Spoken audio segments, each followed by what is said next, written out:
Good morning, everyone. Welcome to our webinar. We're going to be having an Ask the Experts with our NAV developers.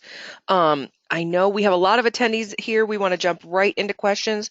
So just a couple of pieces of housekeeping. We always record all of our webinars, including this one. So you'll be able to view it by the end of the day on our website, Innovia.com. And of course, since this is an Ask the Experts webinar, we want everyone to be able to submit their questions. So if you have a question, type it into that question box. I'm going to keep everybody on mute just so that we're not talking over each other. But type it into that question box. I will get it called out and we'll get it answered for you. So without further ado, we are going to get started. And gentlemen, I will hand it over to you.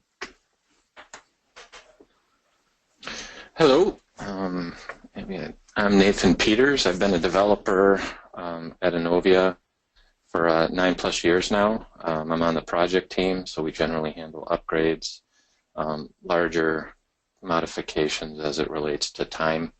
It takes a while to get the mod done. And yeah, I enjoy doing development. Joseph? And I'm Joseph Gress. I've been doing NAV development for 12 years. I started out my professional work life as a physics and astronomy teacher, but I made the transition to computer programming about 12 or 15 years ago. I love doing NAV development, and I'm looking forward to your questions. So can we start with the first question? Absolutely. We don't have any questions from our attendees yet, but we do have some commonly asked questions queued up here. Our first one, how can we help to cut costs during our upgrade? I can go first on that, Joseph. This is Nathan. One of the big ways to help cut cost is to identify upfront some stuff that doesn't need to be brought forward. That can be just eliminated. Reports, XML ports, even some of the modifications if they're easily identifiable. Joseph, do you have an idea? Yes, and those are good suggestions. I would also suggest moving any code, any modifications to custom code units or custom objects whenever possible, instead of modifying standard objects. So having a custom code unit or custom object will upgrade very easily. And so if you minimize what you're changing in standard NAV, that really helps to speed things up. And then I would mention, and this may be coming in one of our coming questions, but in NAV 2016, there's a new development feature called events. And once you get to that version, if you can move, or if you can have us move certain modifications so that they use events instead of modifying standard objects, that will speed things up in the future as well. And the way that events work, I'll try to explain it very briefly. A good example of where they would be used would be in a posting routine. So like a sales order posting, one of the things, or a few of the things that it will do will be creating a posted sales invoice, and if it consumed inventory, it will create some item ledger entries. Well, what Microsoft has done is added some what they call events, but what we can do is say, when you're doing a sales order posting, at the point where it inserts the posted sales invoice, or when it inserts the item ledger entry, we can use that as a trigger and add code that does a lot of what we would normally have put in the posting code unit. And the great thing about that is that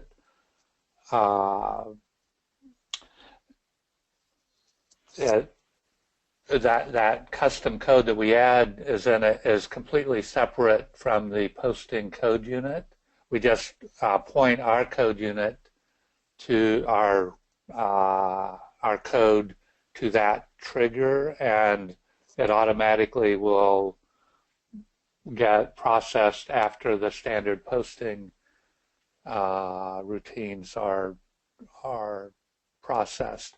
And those can be some of the more challenging modifications in the past to upgrade, because if there was code kind of deep in a posting code unit and Microsoft changed that code, it could be really complicated to figure out what to do with that.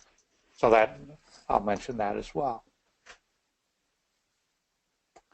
Yes. Yep, and another area to save money too is if you can have a code freeze or no modifications during the merge process that the developer is going to do. It's not always possible, but that can help both in the having to add the code in the new database after the merge is complete, and it also aids in saving time in testing.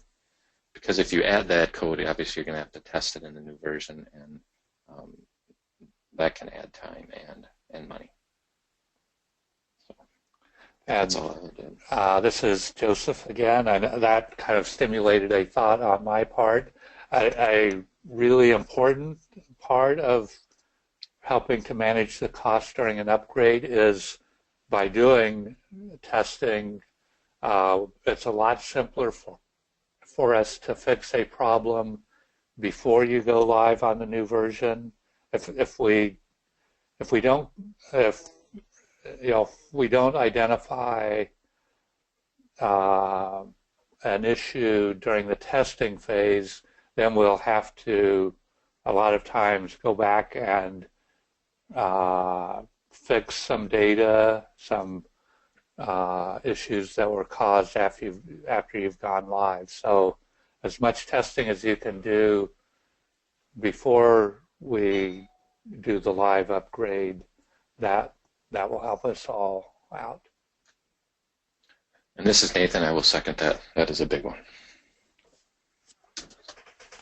Are we ready for the next question? I think we're next one. Fantastic, guys. We have a question from one of our attendees right now. Can you briefly go over what the basic dev license allows?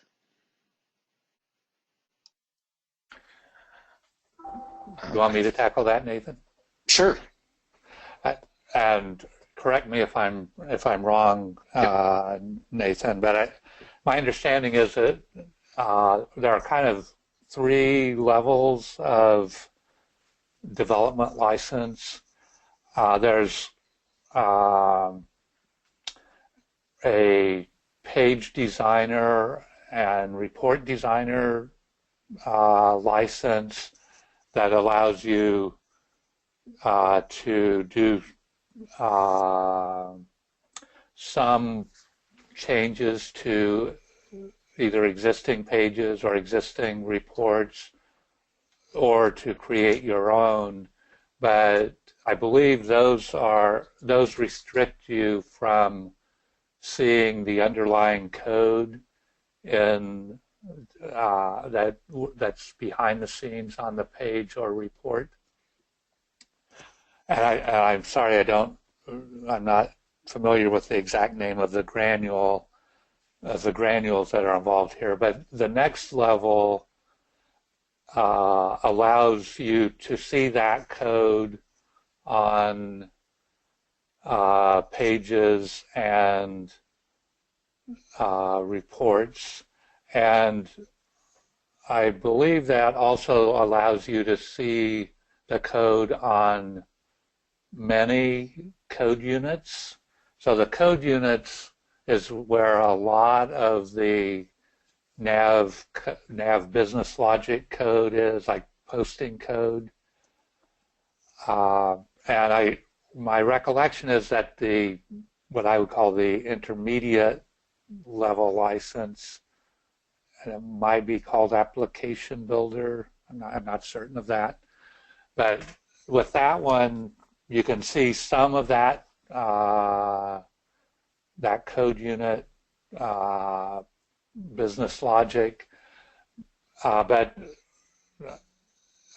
there's some of the posting routines, like anything that affects like the item ledger or the general ledger with with that intermediate license is Microsoft prevents the user from making changes to that or from making changes to those, writing your own reports that would change those tables. Because those tables, those ledger tables are really critical that those don't get corrupted.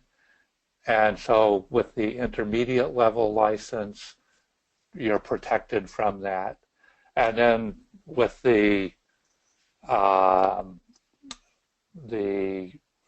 most advanced license that's available to users, if the user is willing to take on that risk and pay the fees associated with that license, then I think that opens that up, but I'm not 100% certain of that.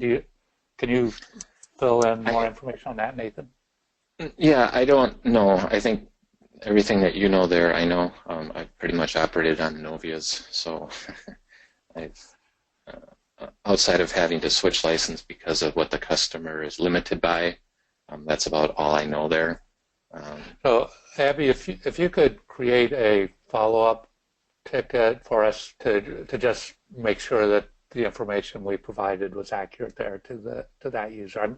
I'm pretty confident of the information, but I want to be sure. So I'll double check that. Absolutely. After the meeting. Absolutely, that sounds great. So we can move to our next question here, which is, how can events in NAV 2016 aid in upgrades? I know that we touched on this briefly earlier, Joseph. Is there anything we want to add to this one? This is Nathan. I can do a little bit. So as much as we can move things to the custom range, object-wise, code-wise, will help in the upgrade. And events allow this to happen at almost at 100% level for a specific mod. So there is no merging that needs to take place, and with the data upgrade portion, there is nothing there that's needed. There is stuff that will be needed as far as if the mod requires something different, excuse me, in the new database, but the actual objects that are getting modified and need to be merged are 0%. That doesn't mean that every mod can become an event.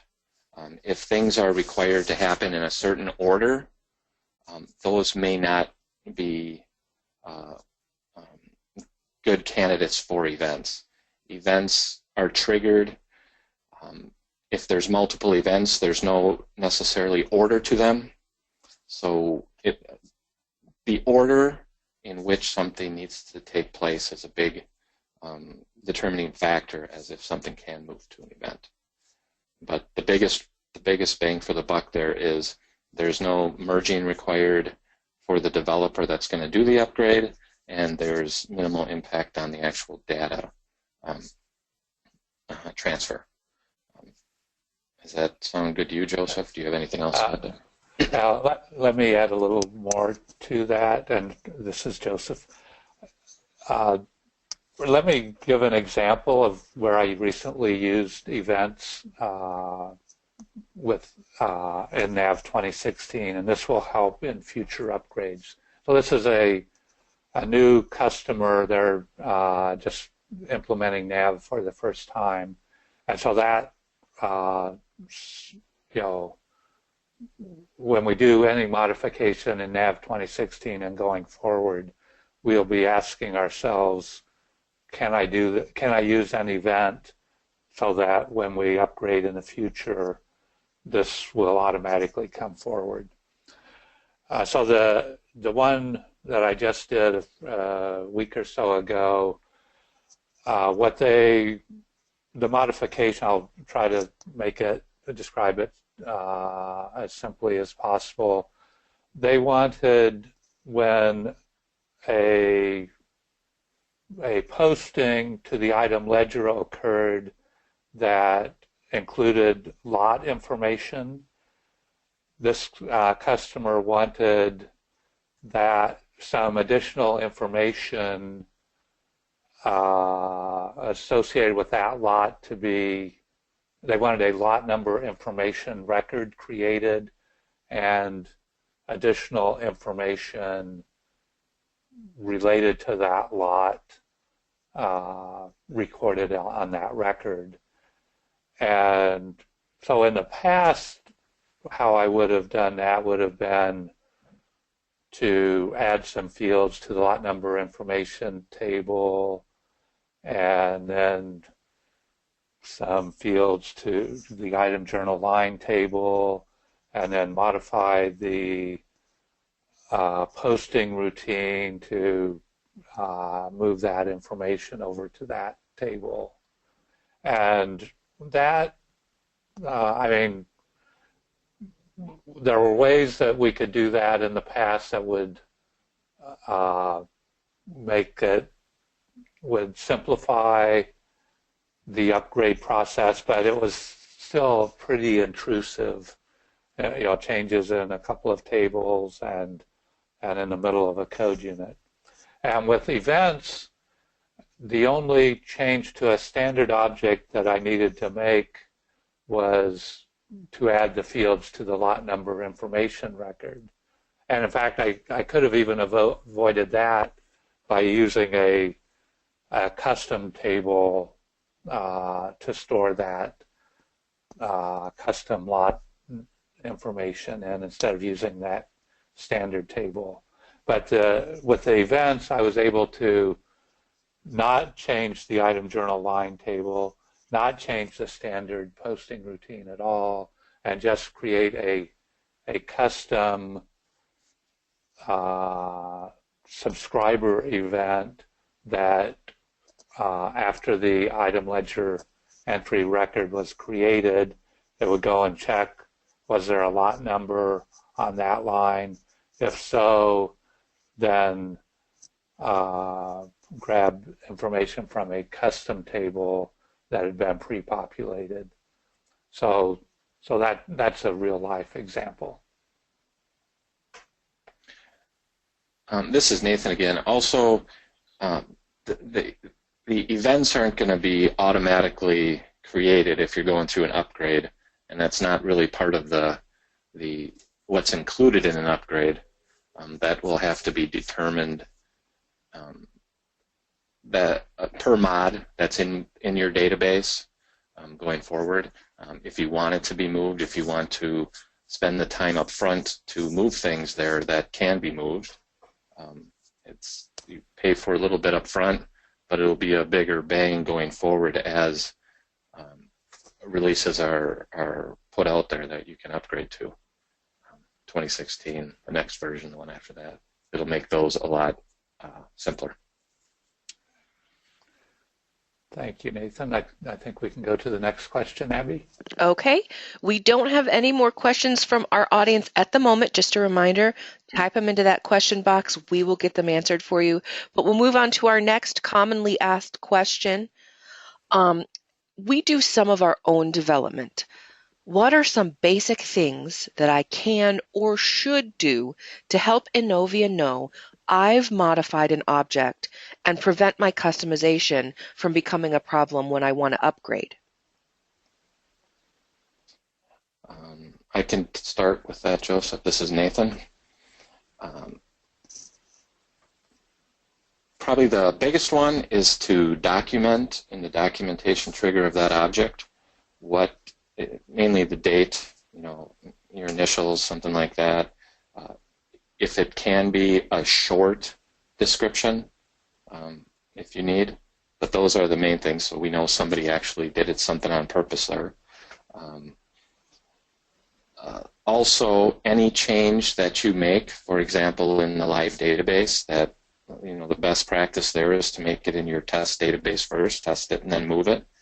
But we have seen where stuff has been done in live only, which makes it a little more difficult when you move something to test, expecting that to be a good area, and then you move it to live, and a bunch of things can happen there.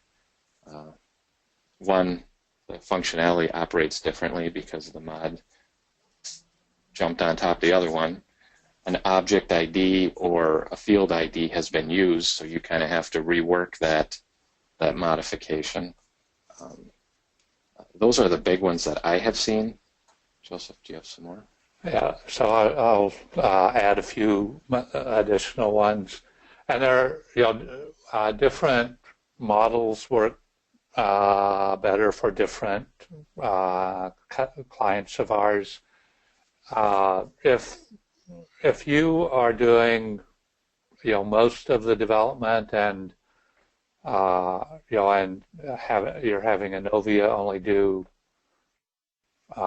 very specific things that are like outside of your license for what you can do, or outside of your expertise, then doing it one way might make more sense. Whereas if you're having Innovia do quite a bit and then you're also doing a lot, that is another situation.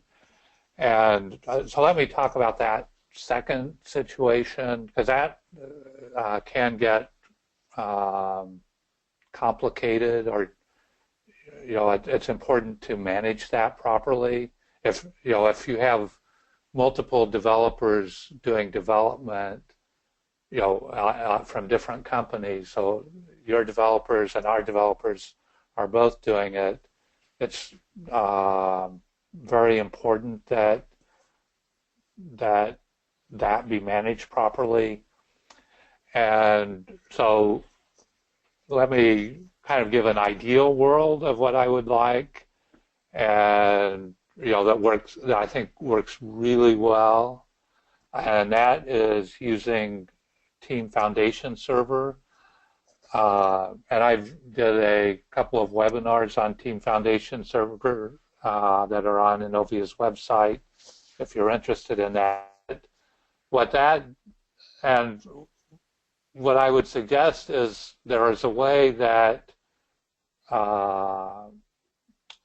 that your developers, or that you can check your modifications into the same Team Foundation Server database that we check ours into at Innovia.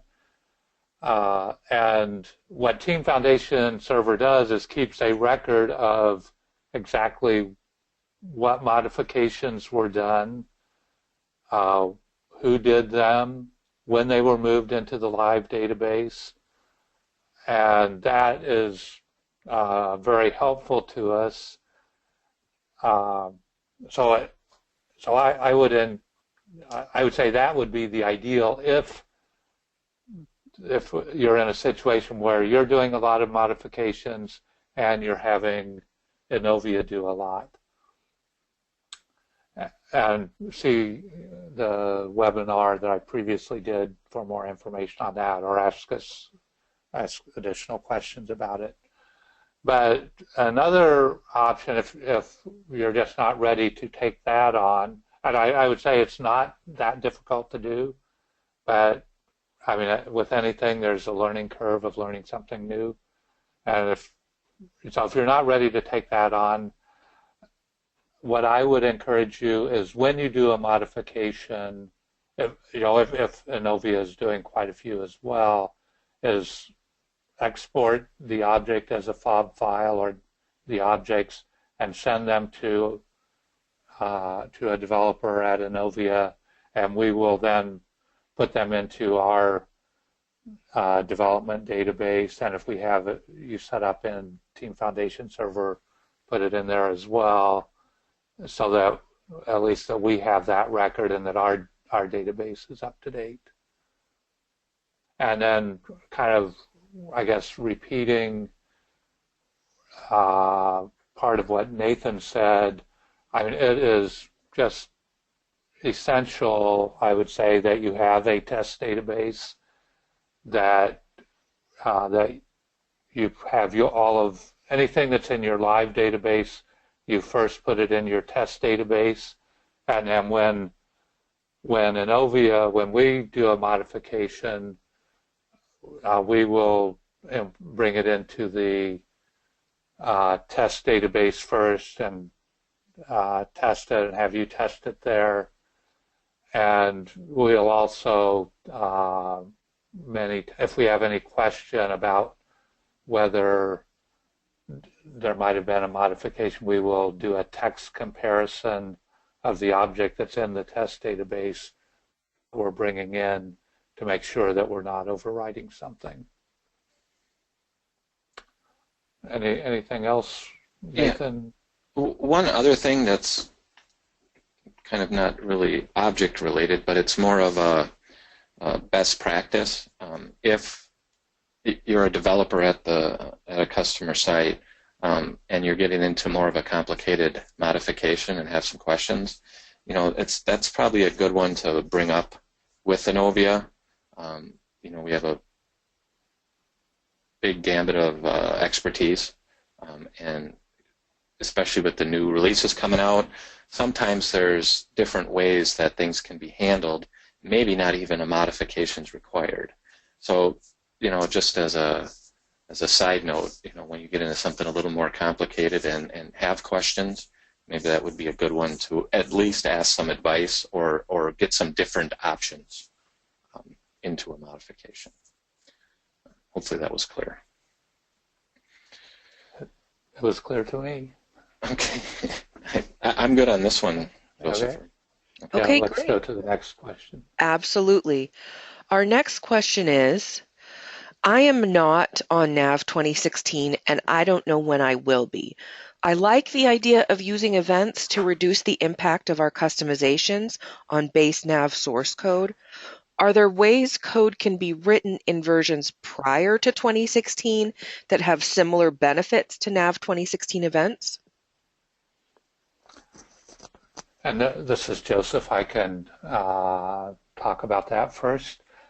And we've talked a little bit about this already, and you may have picked up from our discussion that both Nathan and I are excited about what events do and the opportunities that they present for helping to make upgrades easier, faster, and less costly.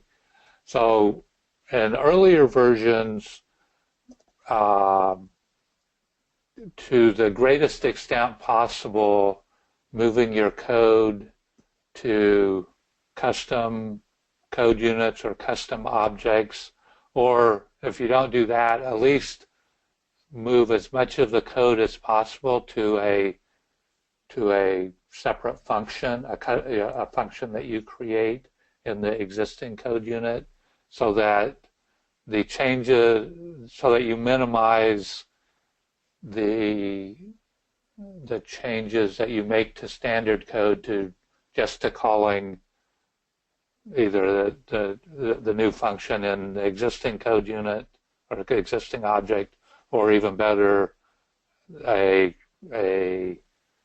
new function in a custom object. So that, I think, is the biggest thing to do.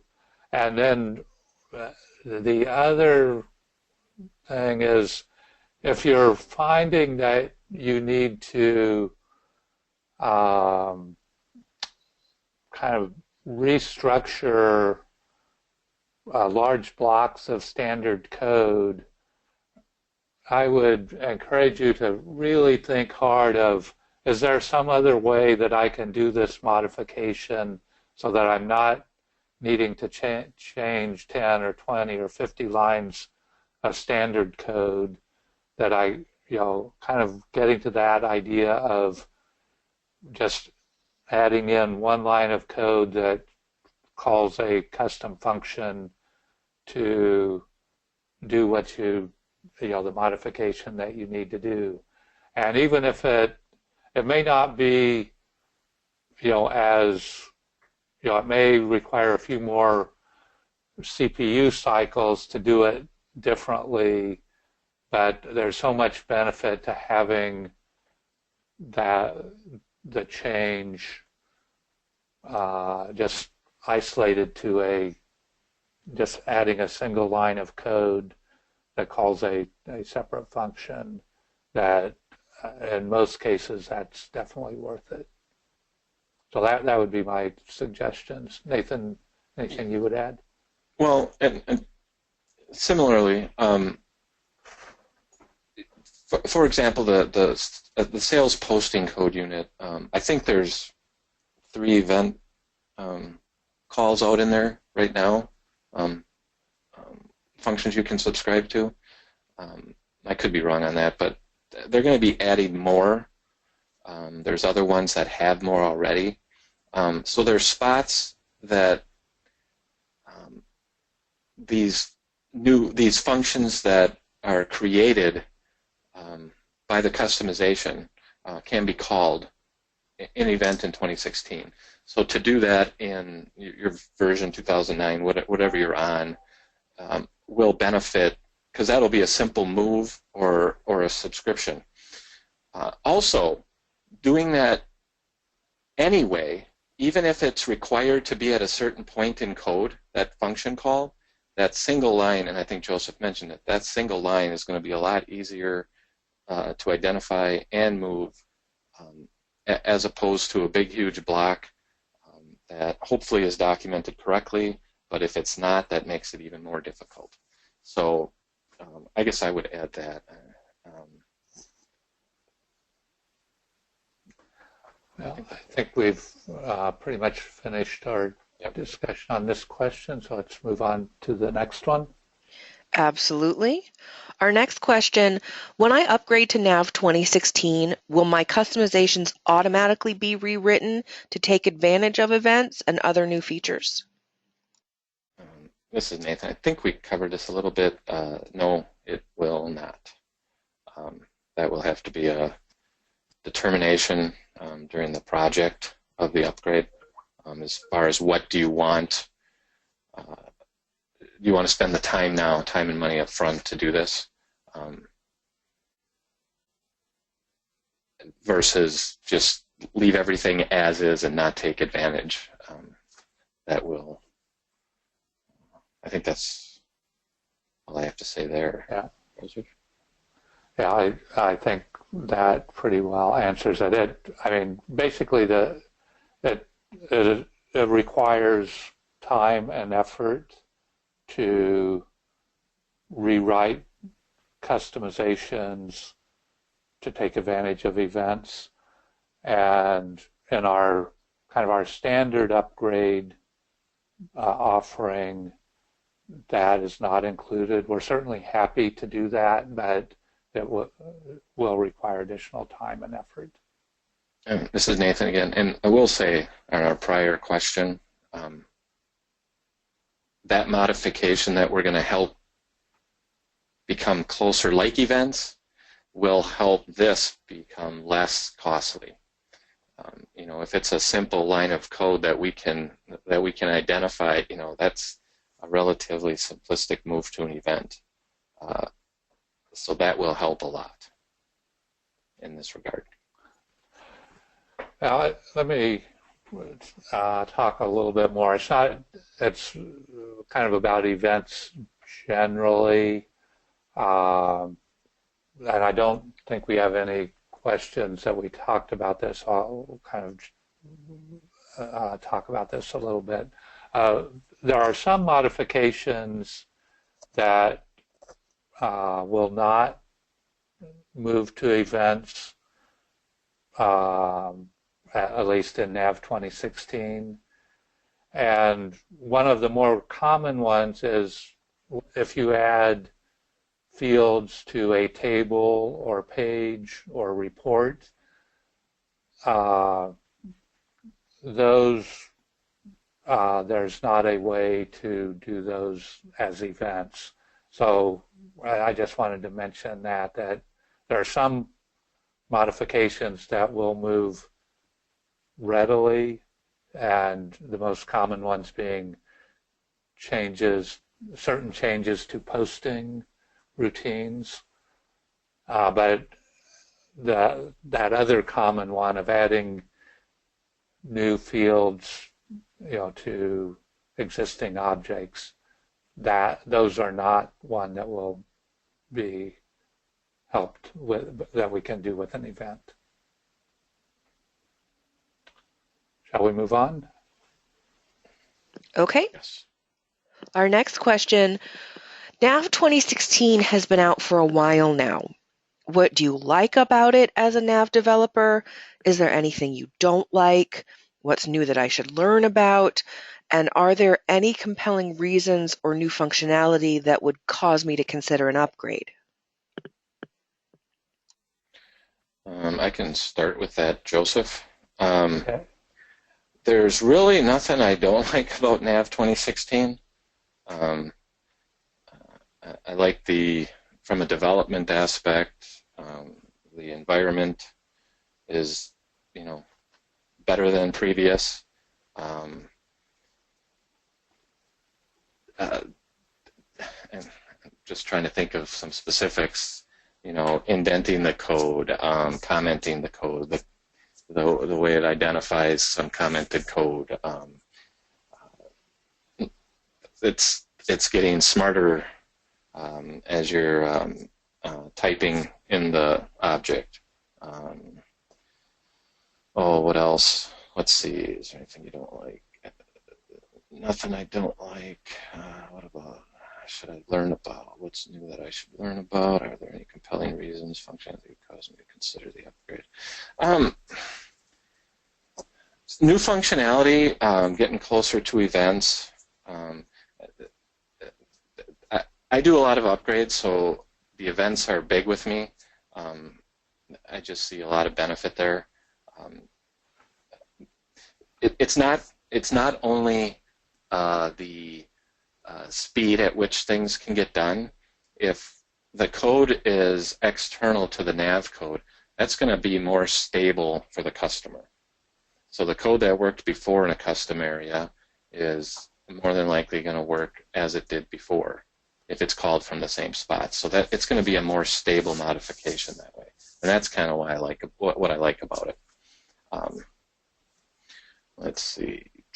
Joseph, do you have anything if you want to jump in? I'm still thinking. Let me mention a couple of things, and some of these have been out for a few versions. But if you are on NAV 2009, or I think there are huge improvements in the report writer, and I think it was, certainly in 2013 compared to NAV 2009 for doing role-tailored reports. I think it's almost night and day. Reports are still challenging in NAV 2016, particularly document reports, but they've definitely improved. So that's one that I would mention. And there's some jargon that I don't remember the terms, but I think it was starting in NAV 2016 is when they start color coding in the code that reserved words are colored one color, comments are one color, variables are a different color. So it makes it easier looking at the code to just to see it if you're, if color cues help you. So that's one thing that I like. And then another thing, and I don't remember when this came out. It might have been in NAV 2013 R2. Microsoft changed the development environment pretty heavily. And well, in NAV 2009, if you wanted to, I mean, it was extremely difficult to do debugging in the role-tailored client, and so there, and either NAV 2013 or 2013 R2, there were they completely redid that development environment, and it takes a little bit of getting used to, but I would say it's substantially more powerful, and you can do more things that you could not do in earlier versions.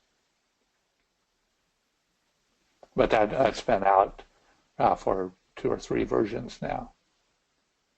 Yes, I guess I would second. This is Nathan again. I would second a lot of that. Depending on what version you're coming from, if you're coming from classic client functionality as opposed to the role-tailor, there's a lot. It's hugely different.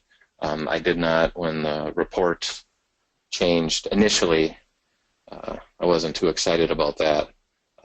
But over the versions here, it's gotten pretty good, and I actually like it better now. The debugging is a lot better, I think. You can even debug certain sessions, so it's made that more powerful. As well as service tiers, the middle tier going forward. It's much easier to spin them up, including the NAS side of things there. So that's an improvement. Even the job queue has been an improvement over the versions, from where we kind of avoided it to now where we actually have implemented it. So anyway, yeah.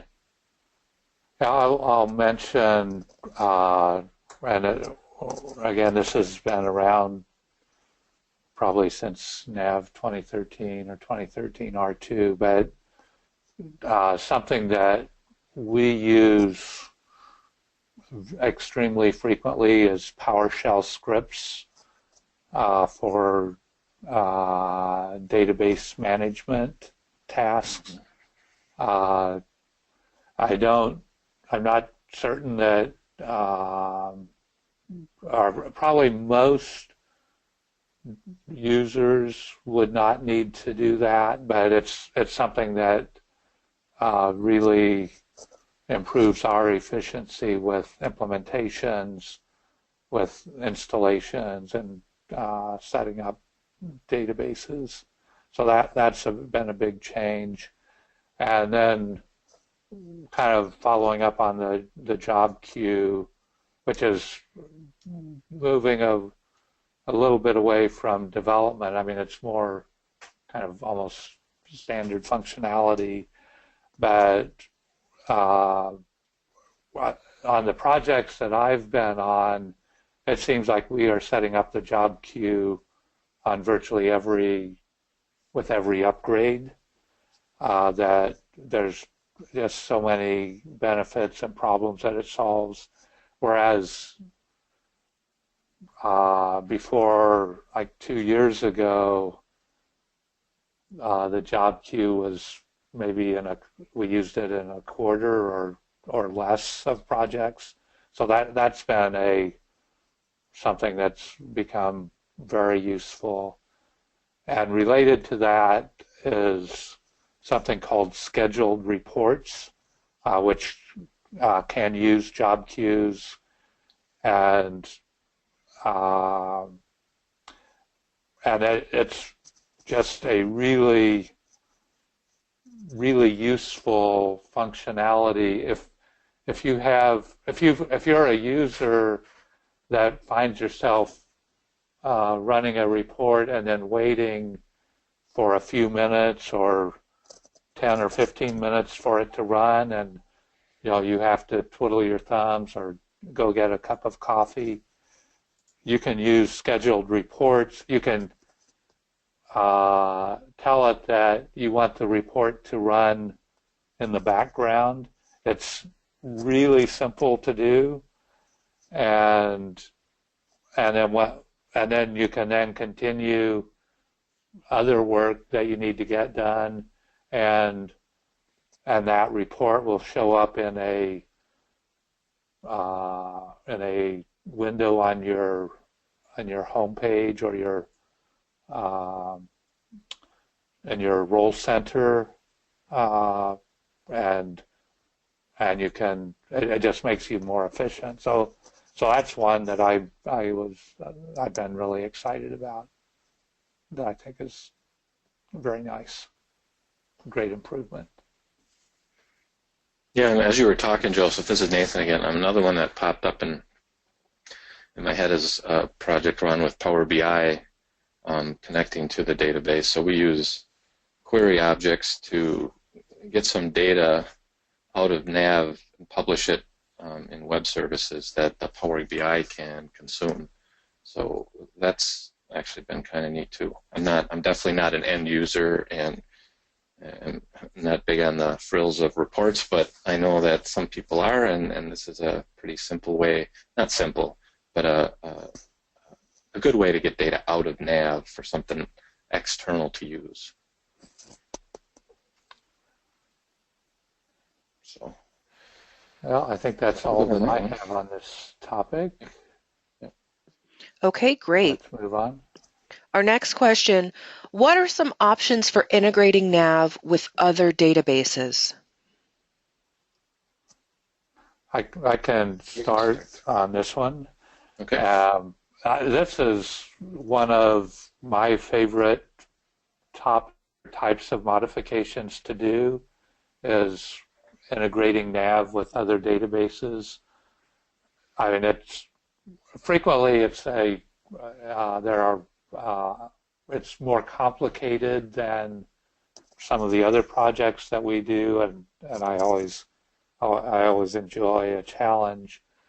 But in addition, and this would be one area which NAV has improved tremendously over the last several years, particularly with the introduction of web services. So that would be one of the first things that I would look at is web services an appropriate tool. And let me give an example of that. We have another software vendor. It's called Vicinity, and they make software for like the food service industry or for chemical companies where they have a recipe that they are using to combine different ingredients together to make an end product. So it might be combining pigments and solvents and stuff to make a paint. It's one where it's used, or could be combining ingredients to make a food product, kind of like you do when you bake something. And so this company, Vicinity, makes software that helps companies to manage their production. And they wanted to integrate that into NAV to update NAV inventory levels and to kind of synchronize their list of items with the list in NAV. So they asked me to help with that, and So I used web services particularly for updating the NAV inventory, and it really simplifies it. So the way it works is in Vicinity's program, they call a function that I created in NAV and then exposed as a web service, and that function creates an item journal line and posts it. It's fairly, I mean, it's not trivial code, but it's fairly simple code, and exposing it as a web service is pretty simple. And then it's pretty simple for Vicinity then to use that function. So that's one option that I really like.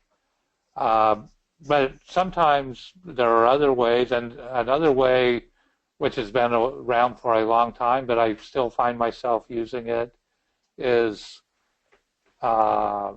using a folder that a folder in on the network as a intermediary for doing the integration, and that can go either way.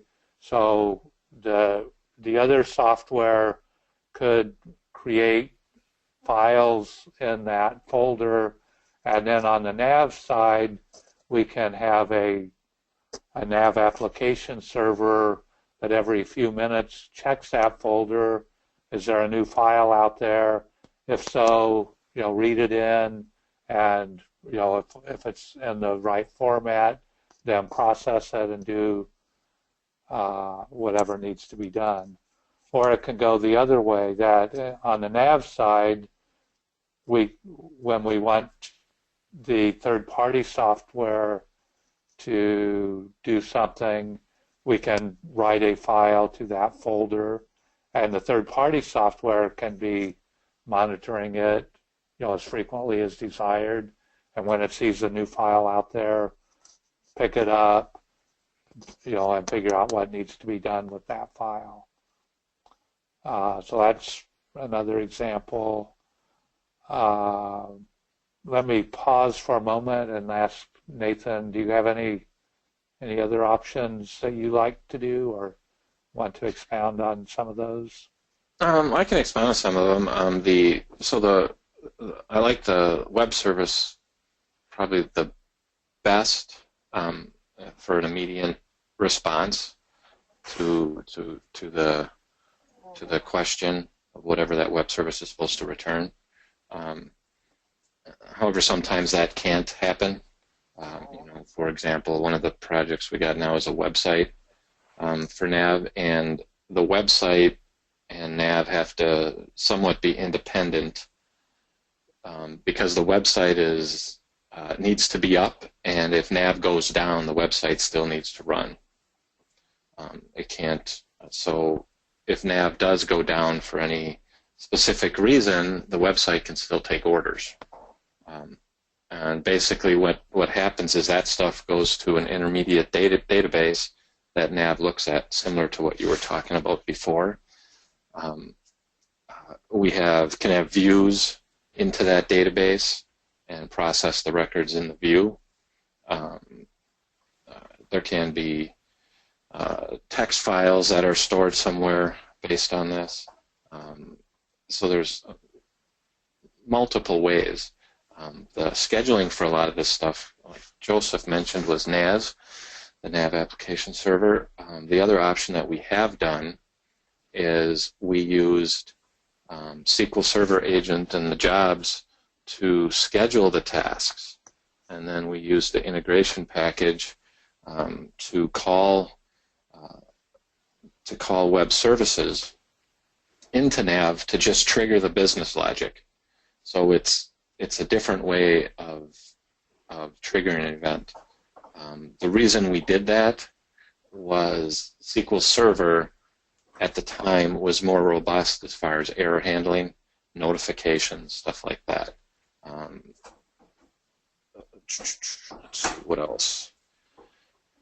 Oh, I think that's about it. Now, let me expand on this, and I think Nathan alluded to it a little bit, but for some integrations, just SQL queries can be a really useful integration tool, and that can go to a couple of ways.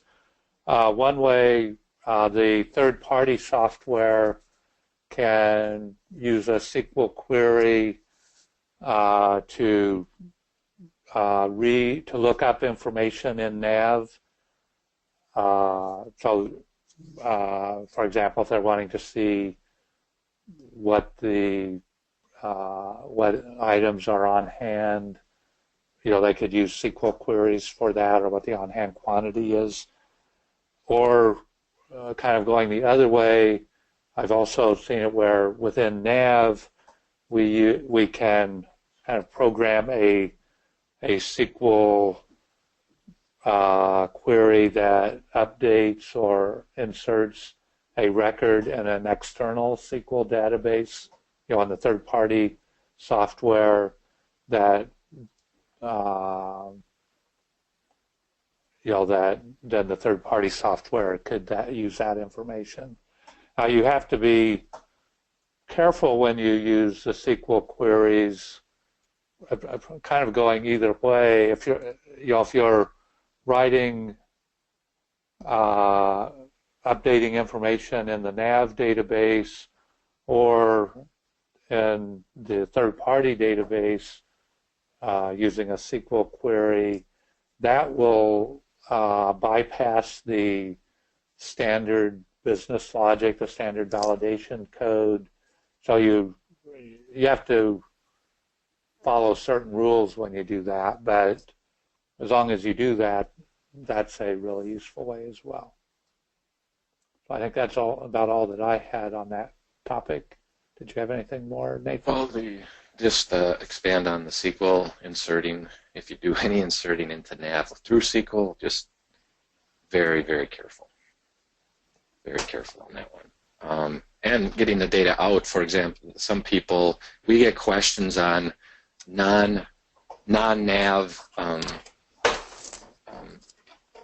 people that aren't used to NAV, for example, a website company that is going to be integrating into NAV, they don't know the NAV structure.